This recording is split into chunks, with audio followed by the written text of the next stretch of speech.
Well, greetings and welcome to the Rotten Hobby Podcast, where we tell the truth about diabetes. And the truth is, it's an interesting thing to have to deal with this particular condition because it comes with a scoring system. So if you're not familiar, there are all kinds of numbers that start to run your life when you were diagnosed. And unfortunately, for me anyway, it kind of turns into this like scorecard that you get to access like on a daily basis because there are some of these things we have to check on a daily basis. So we are going to do some fun things today. We're going to bring back my darling bride, who I think is going to end up being here a lot of the time because she's the one who has all the actual information, right? Well, I probably have more of the science information, right. The medical information. I don't have the experiential information. That's why we make such a good pair on this one. There you go. There you go. There you go. All right. So I was talking to you the other day, and I wanted to kind of get a refresher on a couple of things that come up a lot. So if you're part of the club, you were familiar probably with a couple of things like A1C and also fasting, blood glucose level. And a couple things that we get to check quite often. So can you let's start off, Daen. Give me the 30-second definition of the A1C. All right. Well, I should probably first give the 10-second disclaimer that this is not meant to substitute for medical advice, and you should always consult your own healthcare provider. Go to the doctor, people. Come on. Yes, because as we will get into, a lot of the guidelines around a lot of the numbers we're about to float out there are very specific in that they need to be individualized as far as the goals. Okay. Because different goals might be appropriate for different people depending on what they've got going on just slightly. And so having an expert help you understand what's right for your body and your health and your situation is really vital. So to answer your actual question, so hemoglobin A1C, what we're measuring with that, so we get a percentage, right? Right. And what we're measuring with that is basically hemoglobin is a component of your red blood cells. It's what carries oxygen all throughout your body from your lungs everywhere else. Very, very important.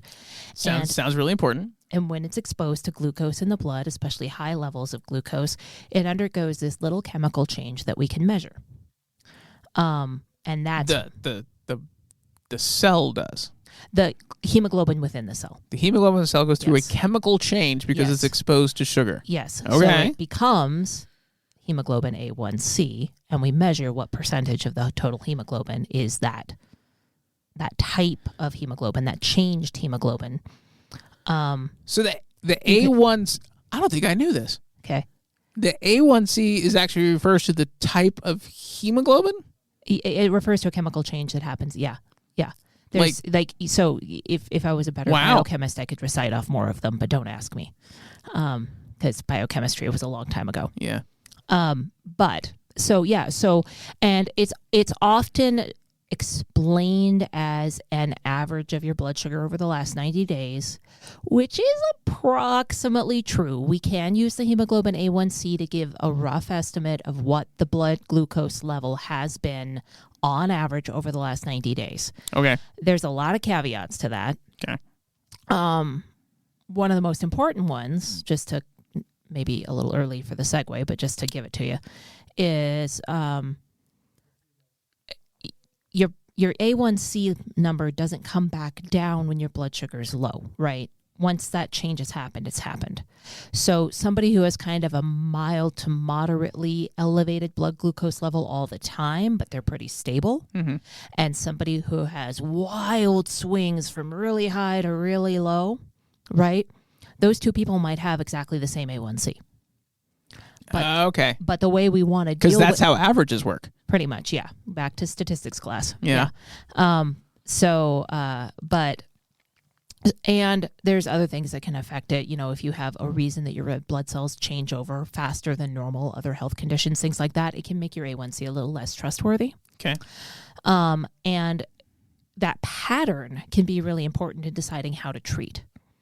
So the A1C we care about because it gives us a kind of a broad overview of how you've been doing. Okay. And there's a lot of studies, including, I've mentioned it before and I'll mention it again, the DCCT, Diabetes Control and Complications Trial from in the 90s. That's when they really figured out that if you control or manage the blood sugar, you can reduce the complications. Which seems very logical to me. I mean, it's so like, well, of course it does, that's but true, that was but actually a huge debate in the medical community. Really? Yeah, prior to the 90s, there were very well-respected healthcare providers who honestly believed that if you had type 2 diabetes, you were just stuck with the complications and it didn't really matter. Having all that extra sugar in your blood didn't... Well, it mattered, but they didn't think we could prevent the complications. But they thought once you had it, and that's just how it goes. Oh, interesting. And it was the DCCT that really showed that there is a very, very strong correlation between A1C and daily blood glucose numbers and the rates and speed at which people get complications. So that management piece... and I'm trying to follow the appropriate language guidelines here, but I'm gonna slip. I know I am. Nobody's keeping score. You never know. No, that's true. It is That's the fair. internet. That's fair. You never know. Yeah, Somebody's it is the out internet. there knocking down. Of course, because ironically enough, actually, from your intro, a lot of the language guidelines now for diabetes education, we're trying to get away from this mentality of treating it like a scorecard or a grade. Yeah, I know, and I do know that, and that's actually why I phrased it that way. So I just want to be clear. I clarify a couple things. So the A1C, it's the percentage of my hemoglobin that has been A1C'd. Yes, it's been altered by exposure to glucose. Okay, everyone has some. Oh, okay. Whether you have diabetes or not. So it's never going to be 0. No, if it was 0, you would not be alive. Oh, that's a bummer. Yeah. So let's have some, but not okay. Yes. Okay. And is it like hurting the hemoglobin? Is the hemoglobin not as well? Can it not do its job as well? Not necessarily. It's just a marker. Okay. Yeah. So when I was diagnosed and they said my hemoglobin A1C was 13.5%, which I remember exactly. that. Mm-hmm. The people in the club, who are on the team with me are just like, oh boy, So that says 13%. Yeah. Of my hemoglobin had gotten A1C treatment. Yeah. So, yeah. So the cutoffs generally used in the U.S. are, and I say that way because I don't honestly know if Europe is slightly different or not. They're usually different. They're different over there. Well, this is also a percentage, so it's not like your actual blood sugar. The measurements are very different depending on what country you're in because they use different units. Oh, we'll get to that. Hold on. But 5.7 to 6.4% on the A1C is the range where you're considered to have pre-diabetes. Okay. Okay. Below 5.7 is considered normal. Okay. Once you hit 6.5 or above on a validated test, technically speaking, you're supposed to have 2 before you're diagnosed, but most people don't do that because if we waited for that, we all know how often everyone likes to go to the doctor. Not only the doctor, how often do you want to get your blood taken? Yeah. So, although, if you come see a specialist, like in my office that I've been working in the last however many years, we have a finger poke machine that does it. Oh, yeah. We're going to talk about that. I want to talk about that. Yeah. Okay. Which is very handy. But anyway, so anything above 6.5% is considered in the diabetes range. That means that you are persistently running high enough that your blood glucose is no longer being managed normally by your body, and we probably need to start doing something about it. And either you're running maybe chronically a little bit high all the time, or it's swinging. Or you're swinging. Usually early, especially in type 2s, that means you're just kind of creeping up. Okay. Usually where we see big swings is either in people with type 1 who are on treatment already, or in people who have had type 2 for years and years and years and years. Gotcha. But now, is it true that not always. that the A1C test is more accurate now? Like, wasn't there a time when it wasn't as accurate?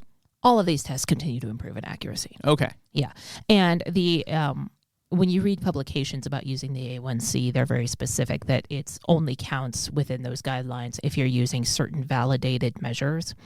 But honestly, if you're getting your blood drawn at a gigantic health system or a reputable lab, that's the lab manager's job, is to make sure they're using that validated measure. So if you really want to get into the weeds on it, you can look up the the measures and the methods that are approved, but pretty much anywhere that you go that your insurance is going to let you get it done, chances are they're following those procedures these days, which is good. Gotcha. So like for me, my care plan for years has been, usually 3 months, sometimes 6 months if I can talk them into it. If I'm doing good, I'm like, can I go? What? Can I make it 6 months? They're like, please, can I not see you until Christmas? And sometimes I say yes, sometimes I say no.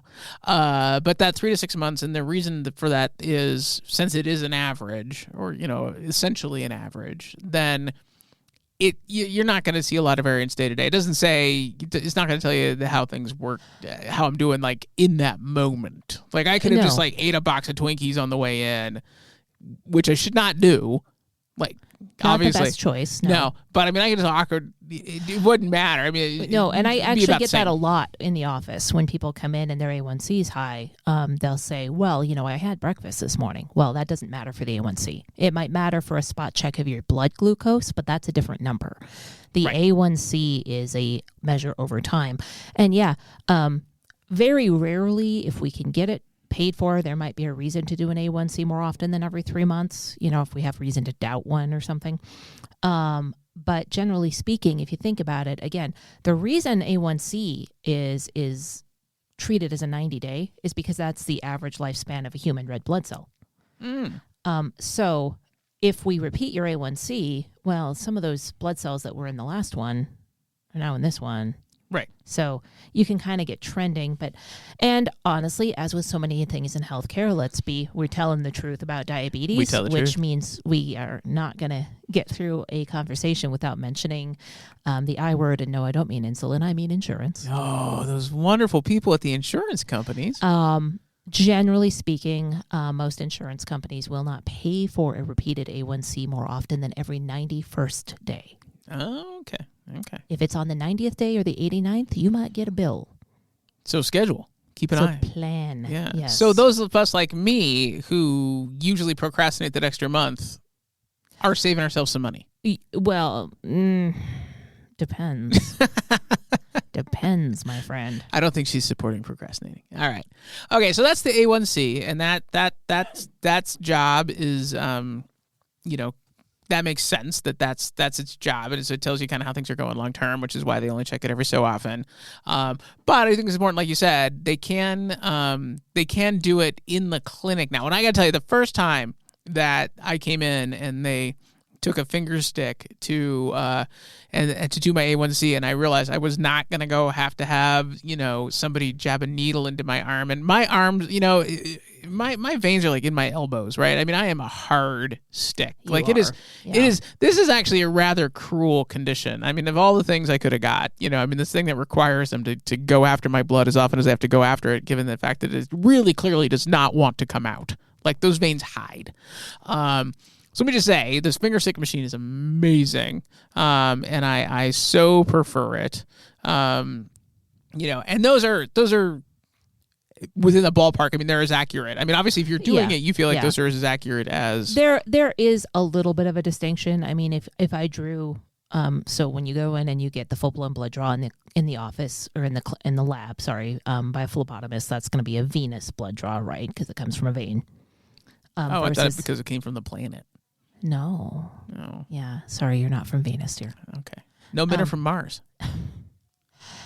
That was a tangent. That's a 90s reference. Only a handful of people are going to get. Versus a capillary, which is a finger stick. If I did both of those at the exact same time, there would be a little bit of a discrepancy. The chemistry is slightly different. But most people... Yeah, it's especially when we're talking about a measure that's giving us a trend and a ballpark anyway. The precision is enough. Gotcha. And let's be honest again, you're not the only person I've talked to in my clinical life or my personal life who doesn't enjoy going to the lab.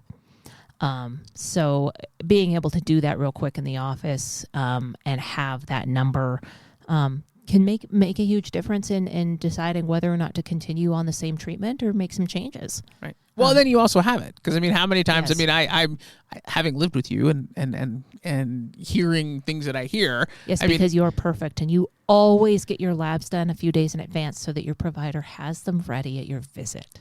but I know that some people don't do that because they're not perfect like I am. So at least you got it, right? It's right there, and you it gives got us a good alternative. Yes. Yeah. Okay. Having said that, if you've been asked to go to the lab in advance, chances are they want more than just that number. Okay. So you know. Okay. So if that's the average, when I'm going in then to get my lab drawn, they say make sure that you're fasting. Okay. Right, it's not for the A1C's sake. Nope. They're doing that because actually I was told recently I'm due. I have to admit I'm due for an A1C and I'm a little late in getting it. And we're going on vacation next week, and I don't know if I wanted to bum out my vacation next week. This is the people talk. Real talk. This is how the brain works when you've dealt with diabetes, especially as long as I have, where you're just like, doesn't matter what you know about that number. Doesn't matter if it doesn't mean that you're a good person or a bad person. It doesn't matter, right? It's going to be in your brain once you've seen it. So, like, I am literally having this debate in my head, and I know people out there can relate. I know I'm having this debate in my brain about, I know I'm due for this. Do I get it like tomorrow so that I get it done in time, or do I wait till I get back from my vacation because I really just don't want to know while I'm in Disneyland eating my $8 churro? I'm just. So here's a little, and I'm not trying to teach y'all how to game the system because it's not going to work for you long term. But a couple of things about A1C. So like I said before, if you have, one common thing is kidney disease. If you have kidney disease, it can make the A1C appear lower than it really is. Things like that. It's also a weighted average. So yes, it's a 3-month average, but the week before you get it done is going to hit it just a little bit harder than the week at the beginning of it. Okay, that makes some sense. It's subtle and it's very slight. But for example, I would be willing to bet that the average person, including the gentleman I'm smiling at right now, if we drew an A1C the week before vacation and the week after vacation, it probably wouldn't be a huge difference, but it might be a tenth or two on that percentage. So honestly, if it's not going to change your behavior on vacation, my recommendation would be get it drawn now, and then just don't look at it until you're on the flight home. Okay, I could buy that. Though I mean, I will. Talking about behavior, though, I was thinking about like, well, maybe that would dissuade me from the $8 churro, and I saved $8. Hey, if that'll help you, there is, and again, not to rush into the other topic, but there's a lot of evidence that monitoring of blood glucose numbers only helps outcomes, which is kind of our broad term for, do you develop complications? Do you live longer? All those things. Monitoring your own blood glucose and paying attention to your lab numbers really only helps if it has an impact on how you live your life. Okay. Right, which makes sense. They're not magic. Right. It's just like if we're going to treat it as a score, it's just like a score in a game. If you don't play differently. Oh, right. You don't change it up at halftime because you're down. Exactly. Yeah. But I also want to point out that my philosophy with my patients, and again, hopefully we don't get, it's the internet, so I'm sure there's someone out there who's going to want to wring my neck for saying this, but my philosophy is that there's a reason we've changed the language. I try really, really hard to follow one of the language guidelines, which is you never refer to a human being as diabetic. Yeah. There are diabetic complications, medical term. There is no such thing as a diabetic person because you have diabetes, right? But that is not the defining trait of who you are. Right? I would really hope not. Right. Like, it feels like it's trying to take over your life sometimes. We don't want it to. Mm-hmm. That's the whole point of treating it, is to prevent it from taking over your life. Mm-hmm. So having said that, I tell my patients all the time, I'm not going to tell anybody they can't have a treat. Just because you have diabetes doesn't mean you can never have an $8 Disneyland churro again in your life or whatever your big thing is. The trick is treats can't turn into habits. Mm. If the treat is every week, every day, routine, every grocery trip, well, that's not a treat anymore. Right. And that's going to affect your A1C. That's going to drive it up. Or it's going to mean you have to spend more on medication to keep it down. Right, which is a part of it, right? One way or another. Right. And it's just not good for you anyway. No. And that's, again, as we've said before, we'll say it again, a healthy diet for someone with diabetes is a healthy diet, period. Right. So just because you have diabetes and we're telling you to eat lean protein and eat your veggies and go for walks and all those things, well, all your friends and family who don't deal with diabetes, they should probably be doing that too. You mean you mean nobody should be eating a box of Twinkies? I don't want Hostess to sue us, but in general, high sugar foods are not recommended. No, they're fine.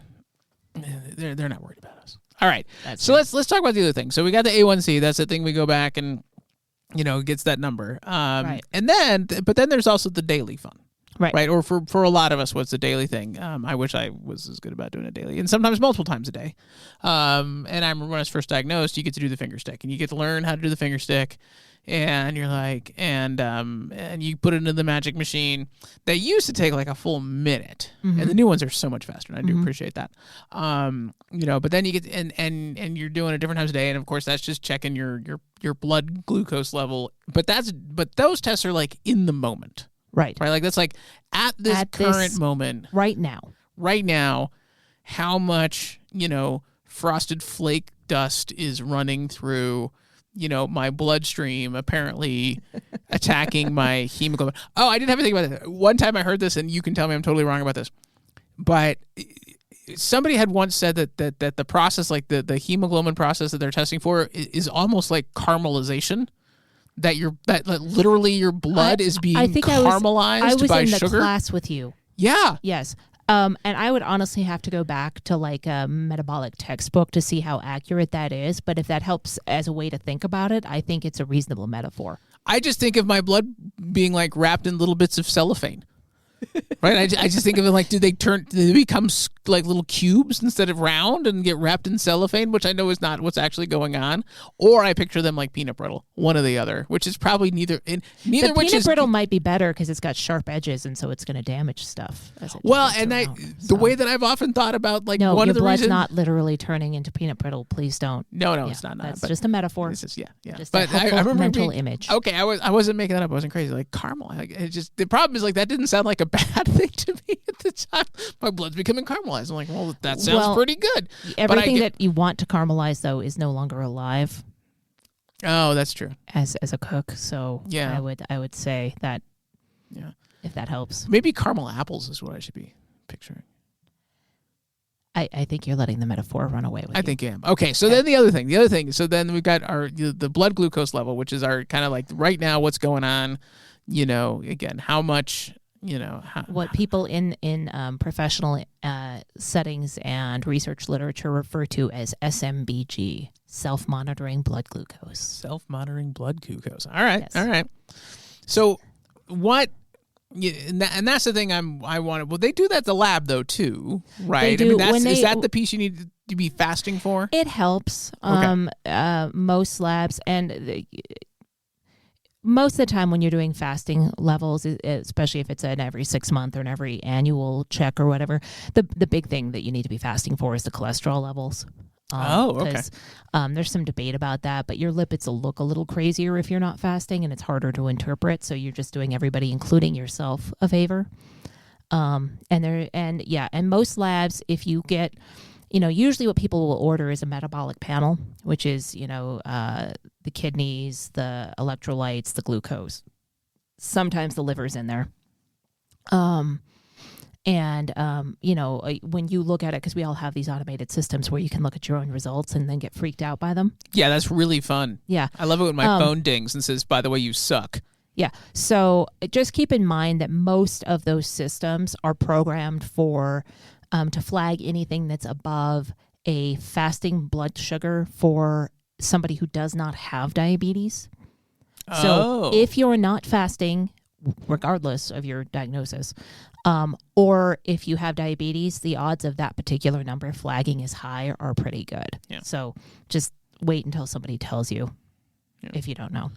So when I'm testing, Yes. there's a couple times that I know I've been told to test in the past, like definitely the first thing in the morning. And the idea is, with the assumption is you didn't wake up at 3:00 in the morning and like have a snack or something. The idea is that you haven't been eating for a while. So that's kind of your at-home fasting test. Yes. And then the other time I was often asked to test was like 2 hours after eating. Is that something you still ask people to do? Ask, yes. I try to take a fairly practical approach to that one. The research is all based off. So when we're looking at blood sugar patterns, what we're thinking in terms of when we're as professionals, we're thinking in terms of the fasting blood glucose, or in your head you can use glucose or sugar interchangeably. Mm-hmm. And then what we refer to as postprandial blood glucose, which is the post meal after there's been food in the system. And at a certain point, they're both products of how well does your body deal with sugar, but they're also products of how well does your body digest and how fast does it react and how much of your problem is your liver and how much of it is and so those two different benchmarks can give us information about treatment and patterns and where you're at in your disease process that vary a lot. And a lot of the research is really based, and all the guidelines are written in terms of either 1 hour or 2 hour post meal. Okay. Of course, the challenge with that is unless you're going to sit there every day and set a stopwatch. People have lives. Yeah. People get busy. So a lot of times in the field, we'll use a bedtime glucose or a pre-meal glucose, depending on how far apart your meals are, as a rough approximation. Just because getting that unless you're wearing a continuous monitor, which we can talk about too in a minute here, but getting that 2 hour mark is a challenge for a lot of people. And again, it's can I say it? It's the hobby no one wants. Right. Right? Which is a line I use with my patients all day, every day. Diabetes, the hobby no one wants. Yeah. It's a rotten one, you might say. Yes. Yes, you are. Oh, did we just give something away? We might have. Oh, yeah. That's okay. So anyway, so self-monitoring blood glucose. So one of the questions that we get asked a lot in clinic is, why do I need to test my own blood sugar? Mm-hmm. And there's usually a if blah, blah, blah, blah, blah after that. So partly because, as I mentioned before, it might help you make decisions, right? Right. If you're testing your blood sugar and you notice that certain days are more likely to be out of the range that they need to be in, and you sit down and go, why is that? What's going on? And you make a change that brings more of them into range, you just improved your A1C without paying for medicine. There you go. Right? So knowledge is power. Yeah. I mean, that is, if people take nothing else away from today, knowledge is power. Understanding your blood sugar and understanding what affects it and why it's behaving the way it is. And sometimes it's really confusing. Sometimes it doesn't make sense. That's why we have diabetes experts and diabetes care and education specialists and endocrinologists. So if you're testing and it doesn't make sense, ask. We may have to do some investigation too, honestly. Sometimes, there's a lot of variables here. Right. So right. it can be a tough problem to solve. But a lot of times it's something as simple as, oh, I went to my favorite Italian restaurant and had all-you-can-eat pasta last night, and oh, look what happened the next morning with my blood sugar. It is a nice reminder, and it does cause you to reflect. I do believe that, and you do have to go back and okay. Well, and it helps you understand with your body what needs to be a treat. Right. Again, it's not that you can never have pasta again. It's that you need to limit the frequency and the quantity. That makes sense. So let's talk a little bit about so most of us are probably accustomed, and if you get the meter, mm-hmm. and you get the little strips, and you do what you do, and one thing I'm hearing, I want to make sure I'm hearing this correctly, is it's helpful if you're consistent. Yeah. Whatever you test, I'm sure it's better times, worse times, and obviously best thing to do is do whatever your provider asks you to do, but what I feel like what I'm hearing saying is do it consistently so that you can actually compare. Yes. And that goes into the argument for, most of these meters have memories now. Yeah. So a lot of people just bring in their meter for us to download in the office. Well, then you're not going to see the trends. I might be able to figure out if the software is working that day, which is a whole other podcast. But if you're writing down, just even in a notebook on a little sheet of paper, the day, the time, the number, you're going to notice patterns before we do. Right. Keep in mind the average person, let's say you go into your doc's office, every 3 months for the whatever 15, 20 minutes they have to spend with you.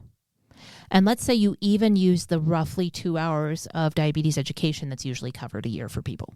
Yeah, everybody does that. Yeah, which and some insurance doesn't even cover that. Some insurance covers more than that, but only the first year, yada, yada, yada. Right. But let's just assume you get that.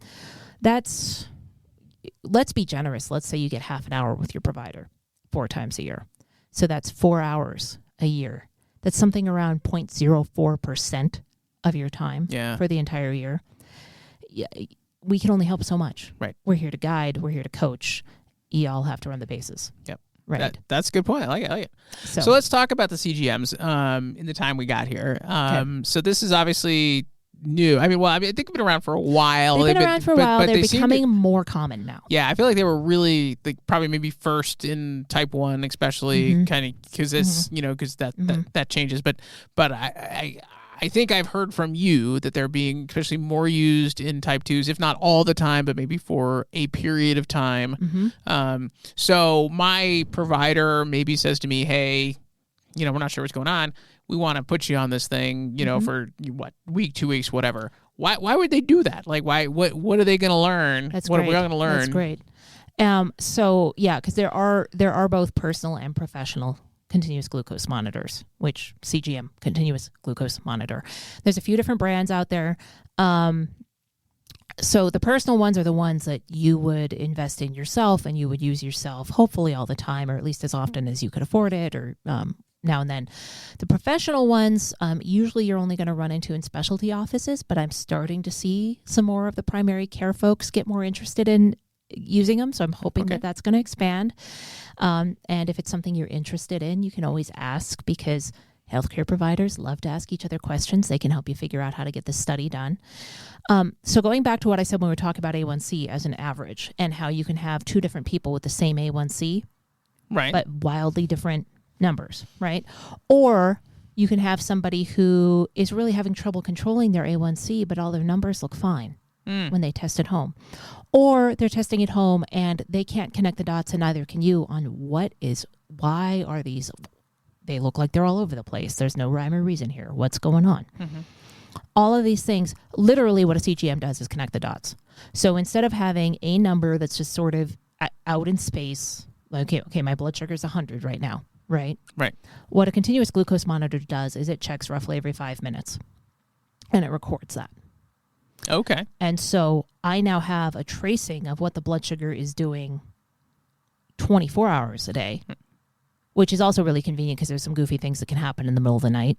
Okay. And as much as I love asking people to wake up at 2 a.m., which is what we used to have to do. Wake up at 2 a.m. and stab yourself. And check your blood sugar. Yeah, people love that and are very successful with it. Well, sometimes people are, but it's hard. It's hard. Whereas if I can slap a sensor on someone's arm and have them come back in 2 weeks, and I download the sensor and it tells me every night for that whole 2 weeks, and they still got to sleep, everybody wins. So but it affects treatment. Right. It affects planning and treatment, and it also, honestly, it serves as a really great educational tool, because if I can point out to people, if we can sit down and say, hey, last Thursday, your blood sugar was crazy. What was going on? And they can go, oh, that was my grandson's birthday party, and I was busy, and I forgot my shot, and I had some cake, and they can see how that affects their body. Yeah. And then, of course, the personal ones are even better for that, because, again, knowledge is power.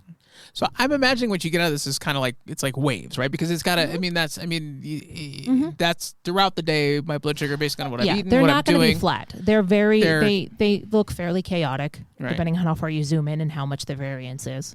Somebody with, I've worn them so that I can tell people that they're not uncomfortable. And mine looks pretty flat because I treat diabetes. I don't have it. Right. So mine's pretty boring. Although, if I intentionally try to push it up with something, because I'm very mature, I can get a little bit of a wave out of it. But I didn't know you did that, but of course you did. Yeah. Actually, I had some surprises in there. So okay. Sushi drives my blood sugar up high enough that I was watching it with some trepidation, because it came down fast enough, but it was high enough. If it had stayed there for another hour, it would have been in the diagnostic care category. So, oh my gosh. Okay. Yeah, it's the rice. But anyway, we haven't had sushi in a while. Maybe that's one. Okay. Good choice. Good choices. There you go. Yeah. Well, I think the other thing it does, and is what I'm hearing then is, like, if you take your blood sugar and you test it just with the machine, then you know what it is at that moment, but you don't know where it's going. Right. You don't know where you don't it's have a been. direction. You don't know where it was 2 hours ago. Right. Like, is it, yes, I'm going 55 on the highway right now, but am I speeding up or am I slowing down? Exactly. Right. Like, there's a difference And there. that's an analogy I like to use with people a lot is imagine driving down a windy mountain road. You know where you're trying to get. You know roughly where the road is going, but your headlights are only coming on for a few seconds every 20 minutes. Oh, yeah. It's going to be a lot of guesswork involved. Right. Whereas just having headlights the whole time. Any analogy that involves cars I like. There you go. All right. Well, I think you did a great job of demystifying a couple of these numbers for us. Speaking of numbers, can I just give people some numbers real quick? Please. So, again, defer to your healthcare provider. If they're giving you different numbers, there's probably a reason. Ask them what it is. Understand it. Most people, you want your A1C below 7%. Some people even below 6.5%. That's where you're going to see the lowest risks. Okay. If they're telling you higher than that, there's a reason. Ask what it is. Right. Okay. And by lowest risk, you mean lowest risk of things like going blind? Yes. And having things cut off your body? Yes. And having said that, trying to push it too low may mean you're over-medicating. There is actually too low, too. Oh. So if your healthcare provider is saying they're concerned that your A1C is too low, lower is not always better. If you're having a lot of hypoglycemia, which is a topic for another episode, low blood sugars, that can be just as dangerous. Yeah. So, but most people are fighting the battle to bring it down. So, absolutely. When you wake up, guidelines will generally put you between 80 and 130 in adults who are not pregnant. Kids and pregnant adults have slightly different guidelines. Some people might have slightly different guidelines, but that's the general. So that's I've woken ballpark. up, I haven't eaten 8 to 10 hours. Yes. Okay. And then the rest of the day, depending on whose guidelines you read, the 2-hour post. So I just kind of call it the rest of the day because that should be your peak. One organization wants you below 160. The other one wants you below 80, 180. I Sorry. was like, 80, geez. Yeah.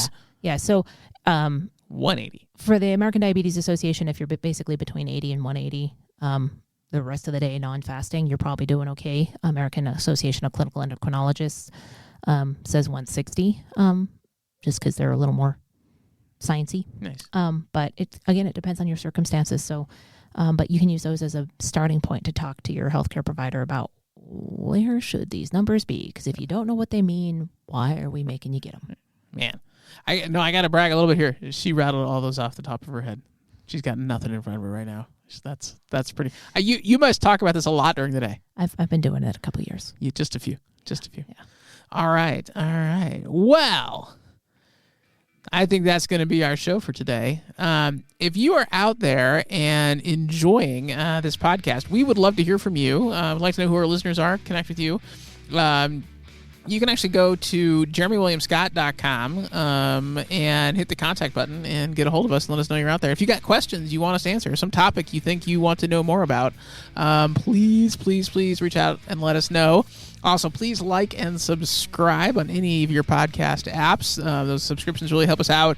And, of course, share this on Facebook, share it on Twitter, wherever the kids are these days. TikTok, that's a thing, right? TikTok? Yeah. So give us a share with your friends and family. Let them know what's going on with you, and maybe they become a little better friends. The Rotten Hobby Podcast is a production of Founder Development. It is hosted by me, Jeremy Scott, and my guest this week, Daen Scott. It is recorded and produced by me. Our theme music is by RKVC. This episode is copyright 2022, and all rights are reserved.